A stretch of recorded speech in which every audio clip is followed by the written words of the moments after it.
Hello, my name is Justin, and for today's video I'll be talking about one of my favorite dark fantasy animes, Tibia, the anime. Play the music.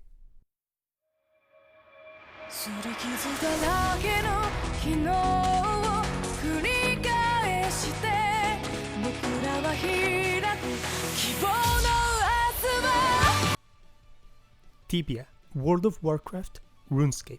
What do all these games have in common? Well, for one instance, mages are busted. But on the other side, they are all fantasy RPGs with a really good party and class system, don't at me. And this will make you think that with the success of this type of games and Japan being known for fantasy RPGs such as Final Fantasy, that good animes surrounding these systems would appear. And yes, there has been a few good animes scattered across the seasons that use this kind of formula, but most are the type of anime that immerses you into a game such as Log Horizon. But to be honest, I always found myself wanting a bit more of this genre. Something that gave me a realistic feeling but still kept me interested with a deep story and some good action. In 2016, my prayers were answered. Enter Grimgar of Fantasy and Ash. So let's talk about this wonderful anime, the good, the bad and its ending. As always, major spoilers ahead, so this is a warning if you haven't watched the anime yet. Give it a try before listening to my personal thoughts. With that said, let's move on to reviewing this anime. When I was a kid, my favorite game was Tibia. I felt immersed to the idea of being an adventurer that travels across different lands fighting monsters and fulfilling quests, while grinding levels killing monsters. And a good point of this game was the death system, since if you ever died, you will lose your bag with all your stored items and sometimes a part of your armor or weapon. This gave a sense of risk that normal RPGs don't have. So when I'm watching an anime such as Log Horizon, I don't feel the stakes are high since anyone can resurrect. Or watching a normal fantasy anime, I don't feel that impending doom since the plot armor protects the characters. So for Grimgar of Fantasy and Ash was a breath of fresh air from all these monotonous and monochromatic animes. The story of this anime is a simple premise. A bunch of people from Earth get transported to a fantasy world called Grimgar. There, they create groups and join different guilds to use abilities only available to that said specific group. If you join the Mage Guild, you can use magic. Join the Thief Guild, you can use stealth. You get the gist of it. So, our main heroes are castaways that didn't got picked by any other group, specifically because they look short, weak, or useless.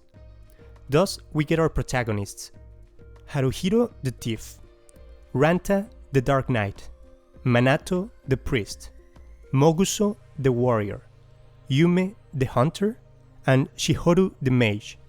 Later, we meet also Mary, but let's put that aside from now. Our main heroes are a bunch of useless people, as seen when they struggle just to defeat a single goblin, the weakest of all monsters. And for me, the strong point of this anime is seeing them grow from useless adventurers to full-fledged group capable of taking a raid boss. And it's not only that, but also the point that we get to see this group firsthand in every episode as they start to earn money, buy better equipment, and learn new abilities. On the other hand, we also get a more human side of things, since all characters have a really unique personality that gives you a feeling that they are real people and not mindless characters just there to feel a story. They struggle, they learn, they fight, they love, they grieve. You can feel their emotions in every action they take and get happy or sad with them as you get immersed into this fantasy world. That, for me, is the most important point of an anime, to feel related to them and their struggles. Aside from that, I really enjoyed the style and art of this anime. The fight scenes were on point, and the background made me immerse further into this beautiful and sometimes unforgiving world. One last point I like to mention is the leveling system. While they don't get experience as in a game, they do earn money, drops, and abilities from fighting monsters and going to their respective guilds. And this growth feels real and palpable, since a lot of animes tend to just give overpowered abilities from the start, or just randomly decide on abilities that are either OP or nonsensical. So giving a real concrete system in which you can see growth in every step is one of the strong points of this anime. With that said, no anime is perfect, so let's move on to the next topic. While the overall world of Grimgar, of fantasy and Ash is indeed beautiful, the way we got here and the untold stories are not. From the beginning of the story, we are told that all these new adventurers came from a different world, but lost most of their memories once they got here. We still get to see glimpses of their memories when the thief tries to reach for his smartphone, or when the warrior carves an airplane out of wood, but aside from that, there is nothing else mentioned about their backstories. And to me, this felt a bit disappointing, as you never get to know the reasons behind why they act this way, and of course, why they got into this world in the first place. The light novel isn't finished yet, so I hope at some point they touch on this matter. But if they were set to never mention this topic again, I would have preferred a different approach on their backstories, since I felt getting isekai'd for no reason and losing their memories is a real lazy way to set a story in motion, but I hope we get to see some answers in the future. Aside from that, there is not much to hate from this anime, even though sometimes I feel the Dark Knight was a bit of a douche. But with that said, let's move on to the ending. For me, this anime has two main breaking points that work as an ending. In the story, we get to see how the team grows and starts to be able to defeat groups of goblins, which in turn bring them deeper into the ruins of Damuro. At this point, they feel invincible since they always have the priest healing them from the back and become a bit reckless. But as we learn from many animes, goblins may be dumb, but they are not stupid. They learn and quickly realize that they should hit first the priest, and with an arrow to the knee, to the back, our leader, the priest, loses his life.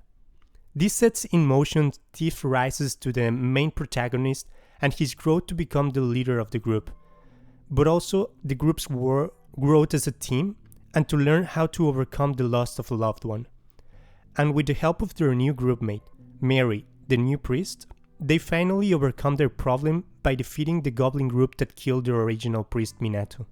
This is a fulfilling ending to some extent for the original group, but then we get to the second breaking point. You see, Mary, the new priest, also has a tragic backstory. She lost her group to a giant kobold before joining this new group, and still feels guilt about leaving them behind. So our group decides to go to the Cyrene mine, home of the kobolds. There, they develop further their relationship and meet priest's undead teammates, who get purified after a fight. After that, they finally meet their last enemy, the giant kobold known as Dead Spots. While Priest gets some PTSD, our group fights back, and thanks to Thief's new ability, they defeat the kobold, finally setting the priest free from their grievances. We lastly see Thief and Minato's grave, with a vision of him telling him that he has grown as a leader. A beautiful ending indeed. With that said, we come to an ending of this anime review. I really fell in love with this anime and its story, and while the light novel is not done yet, I hope we get to see a continuation of this anime in the future to keep looking at their growth. If you like my content, please like and subscribe. See you guys next time.